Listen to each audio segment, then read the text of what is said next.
Hola Venezuela, un fuerte abrazo arriba a los corazones. Esto es Agenda 21 a través de Americana de Televisión. En el día de hoy, como siempre, Wilmer Rosas les acompaña en una idea de interpretación de algunos eventos de los actores políticos, sociopolíticos del país. Por eso en el día de hoy accede a nosotros, tenemos el acceso a él, Julio Borges, coordinador nacional de Primera Justicia. Hemos escuchado con mucha atención el tema de la conformación de los comités de moral y luces. ¿Cuál es la diferencia entre estos comités y las llamadas patrullas socialistas? Entendiendo que el sector oficial ha ido incidiendo en el tema y lo dicen con mucha certeza desde el punto de vista ideológico. ¿Cuál es la diferencia? Bueno, es una muy buena pregunta, Wilmer. La gran diferencia está en que el centro, el núcleo, el corazón del esfuerzo que estamos haciendo con los comités morales y luces es la familia. Es decir, no es un grupo organizado políticamente, no son militantes de un partido, no son miembros de consejos comunales, no son de la asociación de vecinos, es la familia. Lo que estamos es activando a la familia para que la familia se meta de cabeza en la educación y en las escuelas y por lo tanto pueda ser la vigilante y el guachimán de la educación de los hijos, porque filosóficamente, desde el punto de vista de los valores, de lo que nosotros creemos, la familia es la que debe tener la primera y la última palabra en la educación. Esta ley no lo plantea así. Ahora, pero ¿cuál es la diferencia entre una familia que sigue a un sector ideológico del país y una familia que no lo hace?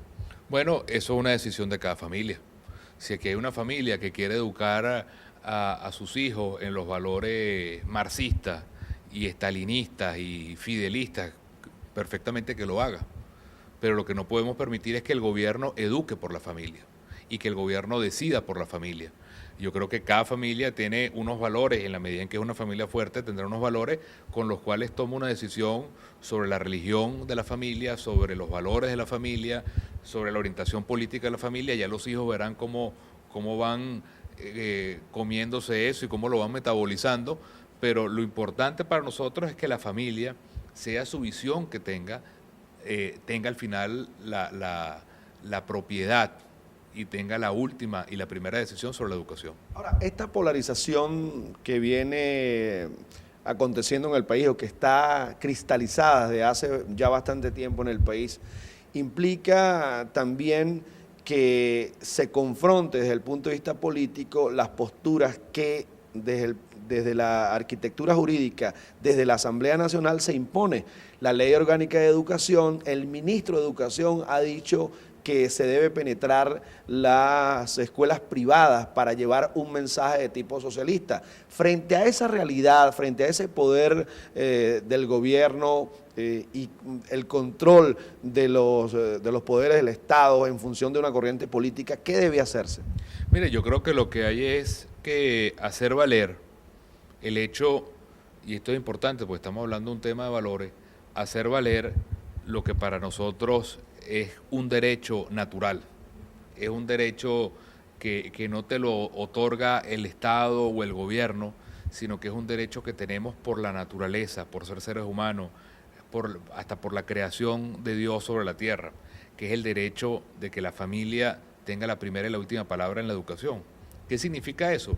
Significa algo muy simple, significa que por encima de la familia no puede haber un ministerio de educación que diga usted educa a los hijos de esta manera o de otra, que por encima de la familia no puede haber ningún Estado, ningún gobierno que trate de sustituir la decisión de la familia, porque al final lo natural es que los padres quieren lo mejor para sus hijos, los padres quieren y le dan lo mejor desde el punto de vista emotivo, de educación, de cariño, de amor, pero también los padres son los que hacen el gran sacrificio para que sus hijos puedan llegar hasta donde no puedan, en el sentido de ser personas que estudien, que progresen, y por eso esa fuerza natural del amor de la familia no la puede ni la debe sustituir el Estado, y menos cuando ese gobierno, como está sucediendo en Venezuela, pareciera que lo que tiene es una agenda política para meter las narices dentro de lo que es una decisión soberana, única y natural de la familia. Ahora, ¿en qué estadio estamos de la lucha y de la protesta política o de la protesta cívica, ¿en qué estadio y en qué nivel piensas tú que pueda llegarse en los próximos días, en el entendido que el gobierno ha recrudecido todos aquellos elementos de represión? Por ejemplo, el prefecto de Caracas está preso, hay 12 presos en la planta. Por cierto, hablabas tú en la página de Últimas Noticias, tu columna habitual de los domingos, un trabajo interesante acerca de las prisiones en Venezuela. Pero, ¿qué sucede? ¿En qué estadio estamos de la lucha política? Yo creo que estamos en un momento en el cual hay un gran despertar. La gente no quiere que el gobierno en ninguno de los ámbitos sustituya lo que es su derecho a decidir. Y estamos en esa especie de ¿cómo te diría?, de forcejeo entre un pueblo que quiere autodeterminarse para decidir y un gobierno que quiere decidirlo todo por el pueblo. Y lo vemos en cualquier ámbito. Por ejemplo, en la alimentación. El gobierno venezolano es el que está decidiendo qué come la gente. En el mercado es así. Qué compra, qué no compra, qué cosas tienes que comprar y de qué marca tienes que comprar. En el problema de las radios, el gobierno decide qué radios escuchas o qué no. Te las cierro, te las quito. En la televisión fue así con el caso de Radio Caracas. En la propiedad, el gobierno es dueño de todo y no está democratizando la propiedad. En el ámbito de la educación, se está metiendo a decidir por la familia en lo que tiene que ser el tema de la educación. Entonces yo creo que estamos en ese momento de despertar en el cual la gente quiere reafirmarse y decir, aquí decidimos nosotros.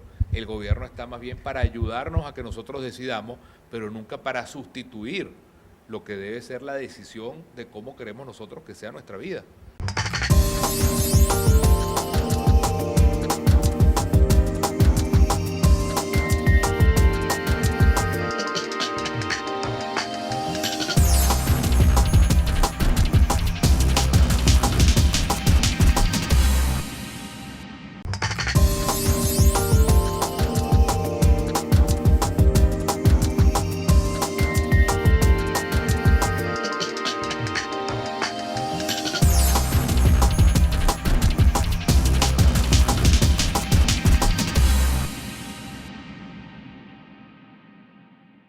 Julio, pero Andrés Eloy Blanco decía que la ilusión no preña. Mientras eso ocurre, que hay un desideratum positivo y una acción específica de los que conforman el sector de oposición, está aprobada la Ley Orgánica de Educación, se está reprimiendo a la gente. El hecho de que específicamente en la pasada marcha no haya habido síntomas de violencia no significa que se tiene el control de la calle y mucho menos el control del Estado por el sector opositor. Entonces, mientras eso ocurre, debe haber una respuesta mucho más contundente que la gente espera pueda definir o cambiar algunos destinos o algunos elementos importantes del futuro inmediato.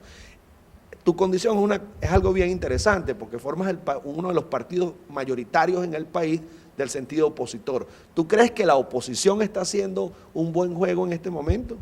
Bueno, es que la palabra oposición, Wilmer, es una gaveta demasiado grande y hay de todo metido en esa gaveta. Yo creo que más bien desde Primero Justicia nos organizamos quienes queremos ser alternativas, más que simplemente oposición. Y con lo que tú dices, que deseos... ¿No te gusta la palabra oposición más alternativa? No me gusta. Si yo pudiera dinamitar esa palabra oposición, lo haría feliz, la verdad. La palabra oposición no significa nada. Yo creo que, y menos en un país que lo que está buscando es soluciones, ideas, sueños, simplemente decir no me gusta en este momento en Venezuela no es suficiente. Entonces yo creo que lo otro que tú dices, lo que deseos no empreñan, bueno, eso también se le puede aplicar al gobierno. El gobierno lanza esta ley de educación, pero habría que ver si el gobierno va a ser capaz más bien de implementar esa ley de educación en contra de la voluntad de 500.000 profesores, en contra de la voluntad de millones de familias en Venezuela. Entonces yo creo que se aplica a los dos lados. Deseo no empreñan, se aplica tanto para el gobierno que quiere mezclar política y educación en las escuelas, como se aplica a nosotros que tenemos la ilusión de tener un país diferente también. Ahora, ¿tú crees que eso va a ser un detonante? En los próximos días comienzan las clases, sobre todo el nivel escolar básico. ¿Tú crees que va a ser un detonante en los padres y representantes este tema? No, yo creo que más bien lo que tenemos que verlo es como un proceso lento. Y como proceso lento hay que organizarse, hay que tener una visión clara de las cosas que tenemos que hacer y no pensar que va a ser simplemente un choque de un día, sino que esto va a un proceso en el cual más bien tenemos que estar muy bien organizados y preparados para el mediano y largo plazo. Bien amigos, hemos querido en el día de hoy tener una visión alternativa, diferente, que no opositora, según las propias palabras de Julio Borges. Y por supuesto vamos a ir en la búsqueda también de lo que significa la actuación del gobernador de Miranda, Enrique Capriles Radonsky, con el tema de estos comités Moral y Luces, que quisiéramos con el bisturí profundizar aún más de lo que esto significa para el país, sobre todo cuando hay propuestas de lado y lado en función de llegar a quienes tú dijiste en la rueda de prensa que tenían el factor fundamental de decisión, que era la familia. Ahora, el propio sector chavista también lo dice así, ellos van a llegar a la familia o están llegando a una familia, y esto significa que va a seguir la contraposición de ideas en un país democrático. Ahora, se me había pasado el elemento de preguntarte, ¿crees que venció la paz en la pasada marcha del sábado pasado, venció la paz porque de lado y lado no hubo ningún tipo de confrontación en ese sentido? Bueno, en las marchas del lado del gobierno nunca hay confrontación. La confrontación viene cuando el gobierno trata de taponear las marchas nuestras, pone un cerco de guardias nacionales y policías metropolitanos. Y fíjate que ayer, donde no había ni un solo policía ni un guardia nacional, más bien hubo mucha paz. Para mí eso es un indicio muy claro que a veces la presencia de la policía y la Guardia Nacional está puesta allí más bien para generar y no para proteger. Entonces yo creo que eso es un signo muy claro, como se dijo ayer, que la paz venció la violencia en la marcha. Los extremos se tocan porque el ministro Tarek El Aizami dice que venció la paz. No, sino que hubo paz ayer. Lo que pasa es que el gobierno, en lugar de promover la paz todos los días, que es la labor de un gobierno, ayer nos concedió esa ñapa de paz. Pero el gobierno tiene la responsabilidad de darle paz y tranquilidad a todo su pueblo todos los días, no simplemente cuando le conviene. Bueno, muchísimas gracias a Julio Borges en el día de hoy, a su equipo de prensa por permitirnos estos minutos adicionales. Nosotros vamos a un corte, regresaremos en breve. Esto es Agenda 21, una marca de opinión libre.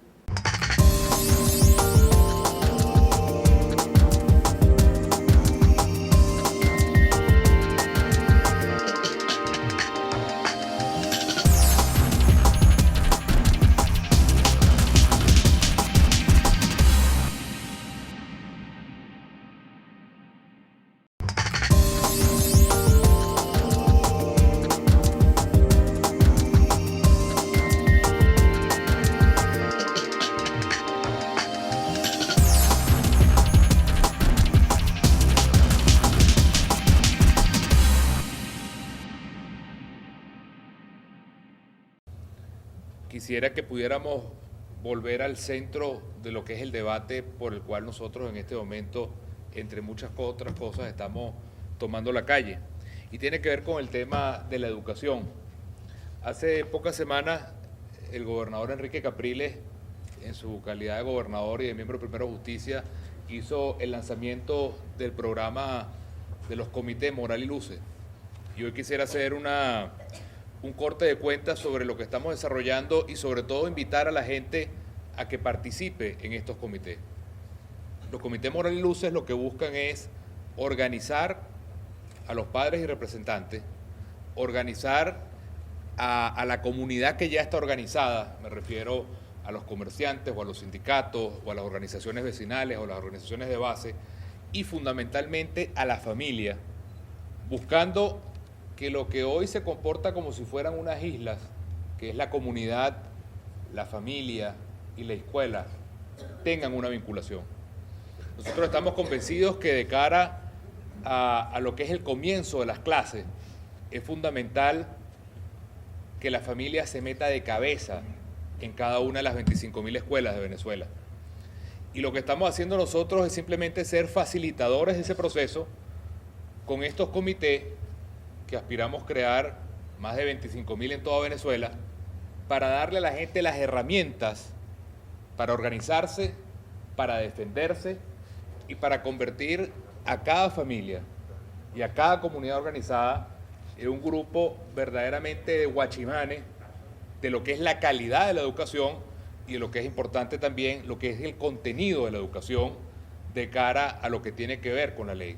Y especialmente también tiene que ver con el hecho de abrirnos a los docentes, a los 500.000 docentes que hay en Venezuela, para que ellos de manera libre también se capaciten en lo que son los derechos, las reglas de juego y las obligaciones que tienen como docentes para seguir lo que es su conciencia y lo que es una verdadera educación plural, abierta y libertaria, como dijo Enrique Capriles el día en que lanzó los comités Moral y Luces.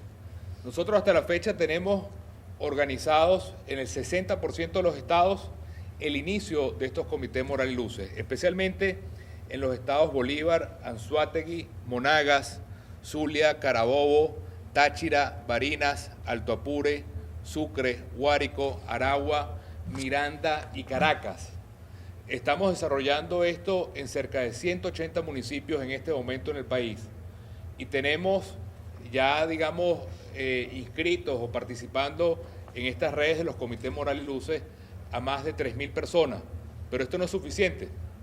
La idea es que nosotros podamos arrancar la próxima semana con 1.000 comités Moral y Luces distribuidos en los diferentes estados que he mencionado, pero veamos que la tarea es mucho más grande porque tenemos que lograr 25.000 escuelas organizadas en el país y estamos apenas en el primer escalón de haber llegado a 1.000 comités Moral y Luces.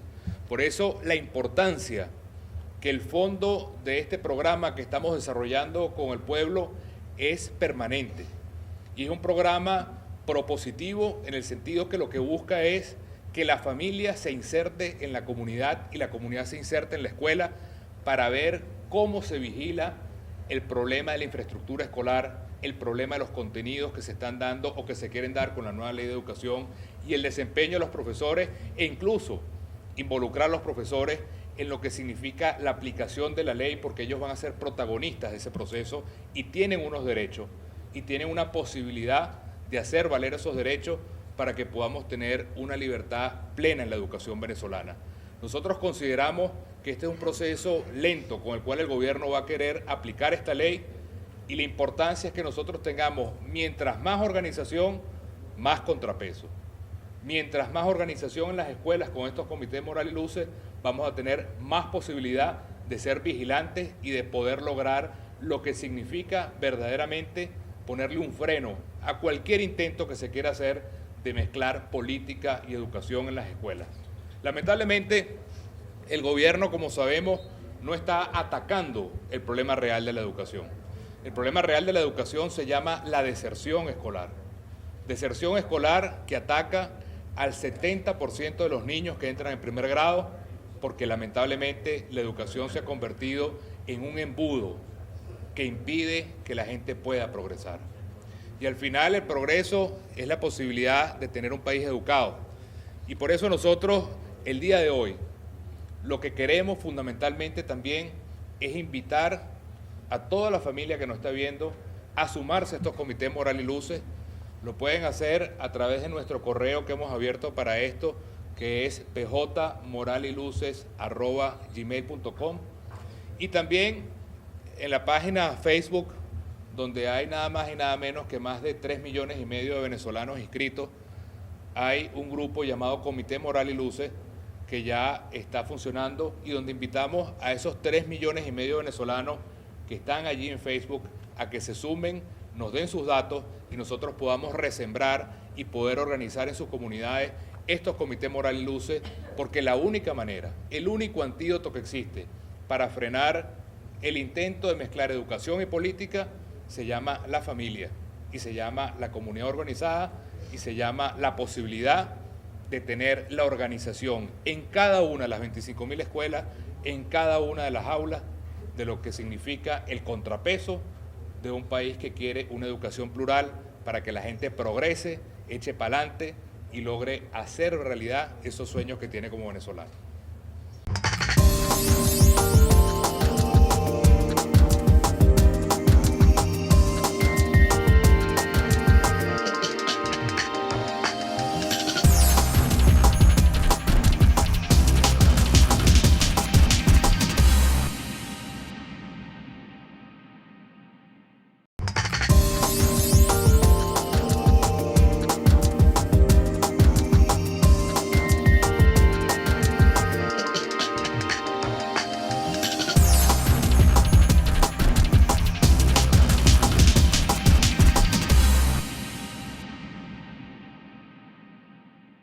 Continuamos en el día de hoy en Agenda 21 a través de Americana de Televisión. Estamos en las cercanías, en las adyacencias del Circuito Nacional Belfort, que como conoce todo el país y a nivel internacional, se decretó el cierre de numerosas emisoras pertenecientes a la familia Belfort a este circuito que tiene trascendencia nacional e internacional.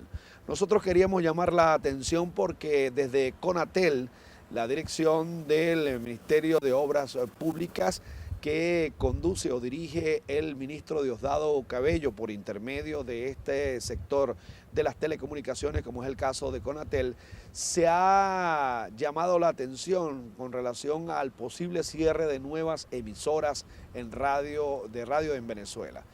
Por lo tanto, queremos llamar la atención de lo que significa este nuevo elemento que estremece a la opinión pública venezolana y a la libertad propiamente dicha. Entre tanto, se condicionaría a través de normas emitidas por el despacho aludido en relación al cierre de estas emisoras, aludiendo a cualquier tipo de elementos que colidirían con el tema de lo jurídico, con el tema de lo administrativo, con este nuevo hallazgo en el sentido de la revisión que realizaría Conatel sobre el funcionamiento de estas emisoras. Y nos preocupa el hecho en el día de hoy, como nos ha preocupado en días anteriores, el que se haya estado realizando una escalada en función directa de estos medios de comunicación social en el país. Se anuncia también un nuevo elemento de presión de un nuevo proceso, una apertura de un nuevo proceso al canal hermano Globovisión, y nosotros quisiéramos llamar la atención de usted en este día de hoy, en una especie de editorial, en una especie de elemento para el debate, para el análisis, para la conciencia en el país. Queremos libertad de conciencia, queremos realmente una conciencia libertaria. ¿Es esto lo que estamos necesitando en Venezuela? ¿Necesitamos que cierren las emisoras y las televisoras? Nosotros creemos que no.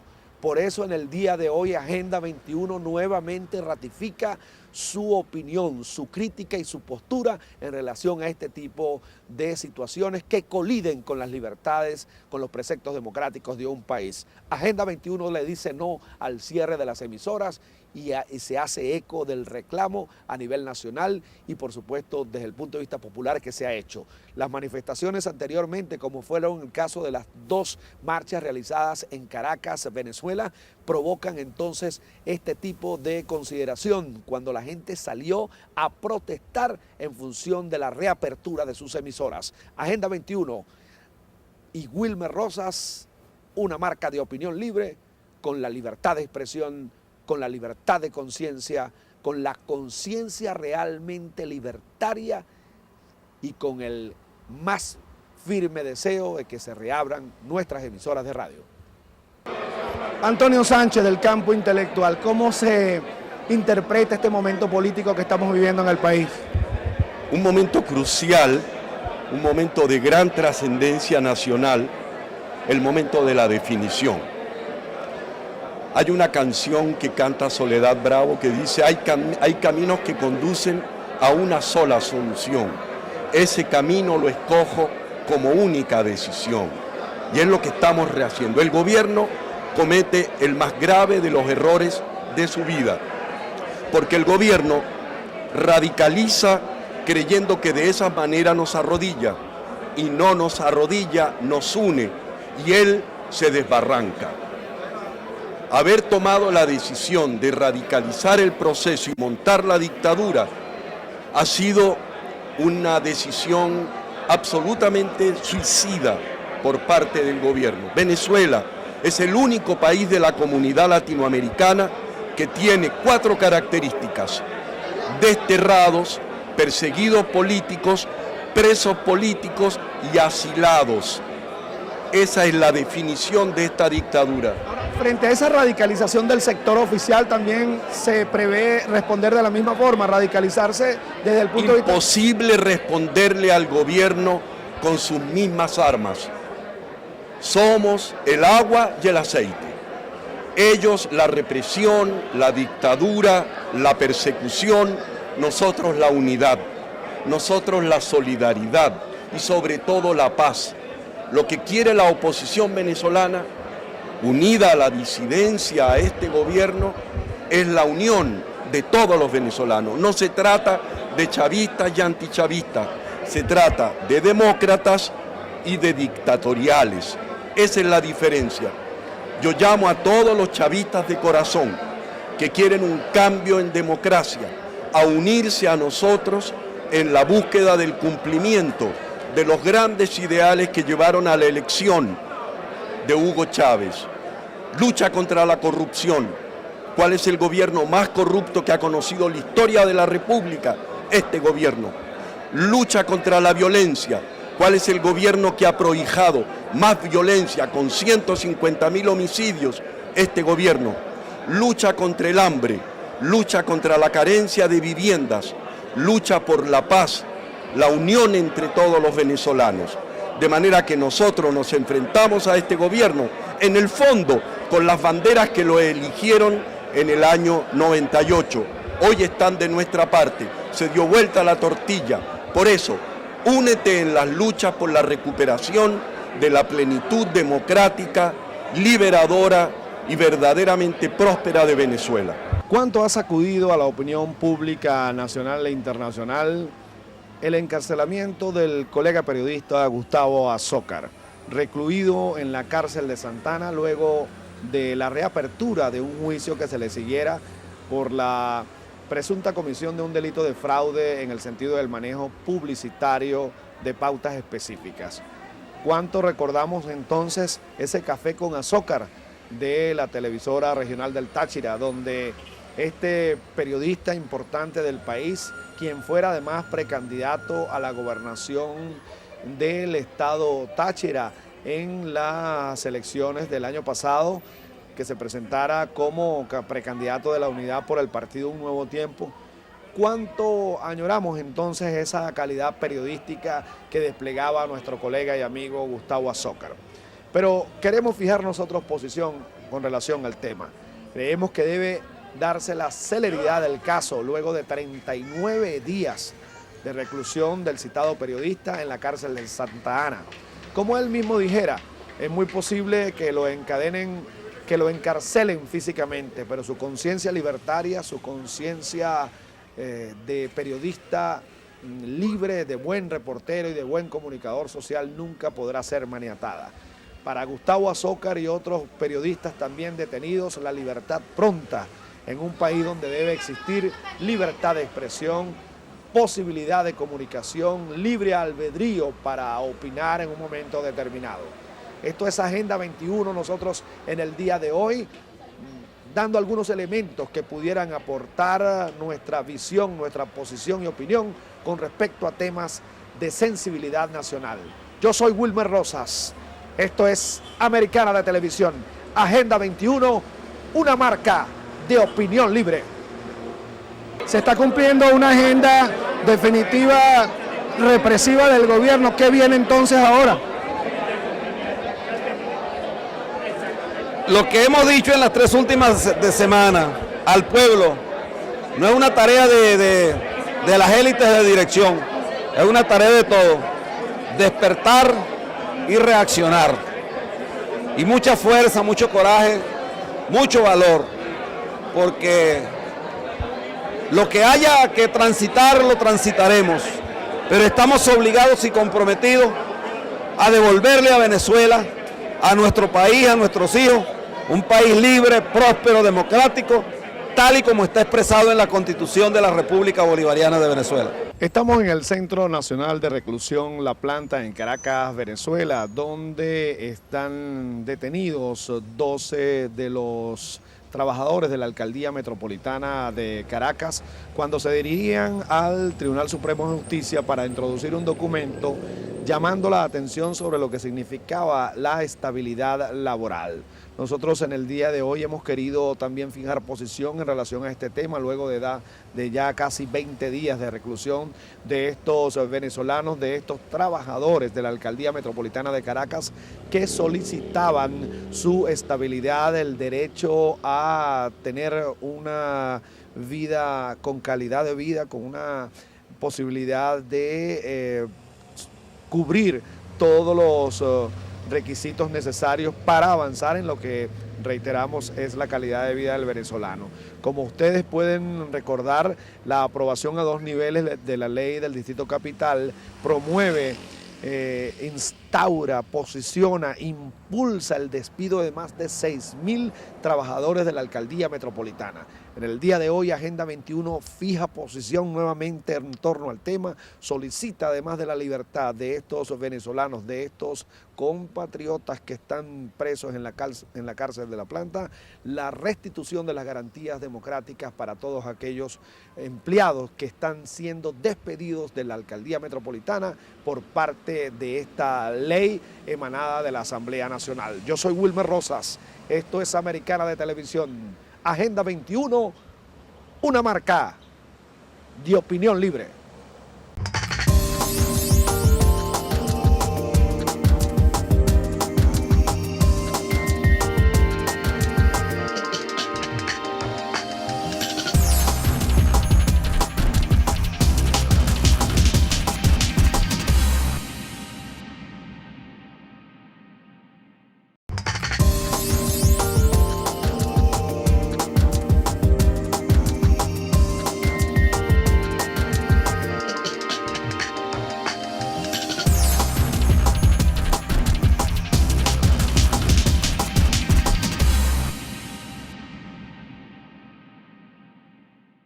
Henry Ramos Alup. Henry, la socialdemocracia de la mano de Acción Democrática, ABP, Un Nuevo Tiempo, parecieran estar siendo convocados para fortalecer aún más sus lazos y provocar una respuesta contundente de la coyuntura que vivimos. ¿Qué opinas al respecto? Sí, eso es exactamente así. Además, la Internacional Socialista ya en la reunión que tuvimos hace unos 4 meses en Guatemala expusimos crudamente la situación venezolana y por primera vez en muchísimos años, la Internacional como cuerpo, no se olvide que hay partidos de extrema izquierda, marxistas, hasta partidos democráticos, socialdemócratas como nosotros.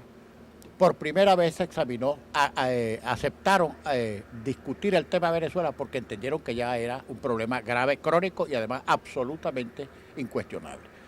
Por cierto, en la Internacional Socialista, en el capítulo latinoamericano, están representados los sandinistas, el gobierno nicaragüense, está representado el Frente Farabundo Martí, para ese momento acababan de ganar las elecciones. Está representado partidos bolivianos, partidos ecuatorianos, bueno, y no pudieron negarse a que viniera esa comisión que debería venir, yo supongo que más o menos en un mes, dada la denuncia que se hizo en Venezuela sobre la situación, la grave situación de crisis, de terapia intensiva en la que se encuentran nuestros derechos políticos y nuestra Constitución. Ahora mismo, hace instantes, le notifiqué a nuestro secretario de Asuntos Internacionales, Mauricio Poler, que está en el exterior, que inmediatamente se comunicara con Martín Torrijos, que es el presidente recién electo de la Internacional Socialista Capítulo Latinoamericano, e inmediatamente también con el compañero y querido amigo Luis Ayala, que es el secretario general de la Internacional Socialista con sede en Londres, para que le participara de toda esta situación que está ocurriendo en Venezuela, esta liquidación de los derechos humanos, de los derechos constitucionales y del temor inminente de prisión de los principales dirigentes políticos venezolanos. Además de eso, le exigía a nuestro secretario de Asuntos Internacionales que alertara a Liberación Nacional de Costa Rica, al Partido Revolucionario Dominicano, y que alertara también a todos los partidos hermanos de América Latina y muy especialmente a la APRA del Perú. Henry, como un entremés, como una pequeña introducción para un trabajo que queremos hacer en mayor profundidad desde el punto de vista académico e ideológico, la columna vertebral de la socialdemocracia para hacerle o para responderle a lo ideológico que presenta el chavismo, ¿cuál podría ser? Bueno, simplemente es nuestra propuesta democrática eterna, programas sociales, igualdad de oportunidades, total respeto a los derechos políticos, democracia participativa y representativa pero realmente efectiva, separación de poderes, unidad. Bueno, el mensaje eterno de la socialdemocracia, que es un mensaje contrario al que predicaron los comunistas durante más de 70 años y que colapsó, que era división, una clase sobre otra, supresión de la propiedad privada, liquidación de derechos elementales como el derecho a la libertad de expresión, a la educación y a la sindicalización, etcétera. Todas aquellas propuestas pavorosas que finalmente concluyeron en el colapso de la Unión Soviética y todo el mundo comunista. En cambio, teniendo una antigüedad superior incluso al comunismo y al marxismo, la socialdemocracia está intacta, vivita y coleando en todas partes. La coyuntura política finalmente convoca nuevamente a Acción Democrática para jugar un rol protagónico en la historia contemporánea. Afortunadamente la gente está premiando nuestra perseverancia, nuestra constancia y sobre todo que la gente ha comparado lo que teníamos en este país, las oportunidades que hubo, la promoción de la gente, la movilidad social hacia arriba, el progreso, el desarrollo, producto de gobiernos que tuvieron muchas fallas, pero hicieron una enorme obra de transformación de este país, eso en comparación con este desastre y esta desgracia por la cual está atravesando Venezuela. En el municipio Sucre del estado Miranda se celebra entonces la incorporación de un nuevo contingente de policías. Vamos a buscar las opiniones de las autoridades regionales en función de esta nueva implementación de dispositivos de seguridad, lo cual implica esta graduación que hemos podido presenciar en el día de hoy. Se alinea una agenda legislativa del Estado Miranda con una agenda legislativa de la Asamblea Nacional en relación directa a la Policía del Estado Miranda. Bueno, nosotros estamos absolutamente convencidos que hay que coordinar. Esa es la primera cosa que hay que hacer. Y sin duda, ahí va, nosotros estamos abriendo todos los mecanismos posibles de coordinación. Pero lo que es más importante, y eso lo tiene que tener muy claro el legislador, hay que legislar de cara a la gente y de cara al pueblo. Y eso es lo que estamos haciendo consultas, conversando con cada una de nuestras leyes, con todos los habitantes del Estado Miranda. Y mientras eso sea así, no tenemos ningún problema en actuar, porque estamos seguros que estamos actuando en favor del bien, en favor de la justicia y en favor de la población mirandina. La continuidad del seguimiento de lo que significa la Policía Nacional, la arquitectura jurídica que pudiera ocasionar una nueva composición en la Asamblea, ¿cómo vería afectado o no el tema de la Policía de Miranda? No, bueno, hay una coordinación, no hay otra cosa que eso, que articularla y coordinar. Y estamos completamente dispuestos a hacerlo y hay que hacerlo, es una necesidad. Porque por la seguridad de los habitantes de un país, de una nación, están por encima de cualquier interés político. Y justamente esa es la agenda que hay que desmontar, la agenda política partidista, que lamentablemente el gobierno nacional el que se encarga de promulgarla y trabajar en una agenda a favor de la gente. Mientras eso sea el norte, cuenten con nosotros en cualquier coordinación, en cualquier apoyo y buscaremos el articular jurídicamente la Policía de Miranda con la Policía Nacional. Finalmente, ¿cuál crees tú que sea el elemento de columna vertebral más importante desde el punto de vista legislativo para fortalecer cualquier iniciativa de seguridad de un país? La transparencia. Sin duda alguna, todo el tema de la educación y la transparencia. Los ciudadanos tienen derecho a estar informados absolutamente de todo lo que pasa en un gobierno, incluyendo por supuesto lo que son las acciones de la seguridad y todo el tema de la educación para ir generando una estructura sólida y ciudadanos cada vez más competentes. Ustedes saben que la Policía del Estado, una noche antes de nosotros tomar posesión de la gobernación, fue despojada de 3.054 armas de fuego. Ya nosotros solicitamos, en función de la información dada por el ministro, cuáles son las armas de fuego que son recuperables. No estamos hablando de armas largas, estamos hablando de las armas que portan los muchachos el día de hoy, porque la policía, el arma es el último recurso, pero nuestros funcionarios tienen que estar dotados para poder enfrentar una delincuencia que no cree en nada, que no cree en derechos humanos, que no cree en la vida, que no cree sencillamente en nada. Y ojalá así fuera por parte de otros que dicen ser autoridades, de que el trabajo de la seguridad es un trabajo que debe privar la coordinación, la mancomunidad, el trabajo de todos. La responsabilidad es de todos. Nosotros en Miranda asumimos la responsabilidad de lo que nos corresponde. Esperamos que otros también asuman la responsabilidad de lo que les corresponde. Eso es la ley. Porque si hay algo que estamos, yo creo que deberíamos estar todos conscientes y coincidir en que la ley orgánica de educación no fue debatida con nadie. Fue debatida en un cuarto, en la sala donde sesionan los diputados en la madrugada, cuando nuestro pueblo dormía, algo que le atañe a todo el pueblo venezolano y en el caso concreto de Miranda, a nuestro pueblo mirandino. Gobernador, ¿pero usted cree que debe ser enviado a los niños por los padres y representantes el 16 de septiembre? Todos tienen la obligación, los padres y representantes tienen la obligación, así como los docentes, de enviar, los padres enviar a sus hijos el día 16 de septiembre para el inicio del año escolar y los maestros el lunes, que es 14, están ya incorporándose en todas las escuelas para ir programando lo que va a ser el arranque del año escolar.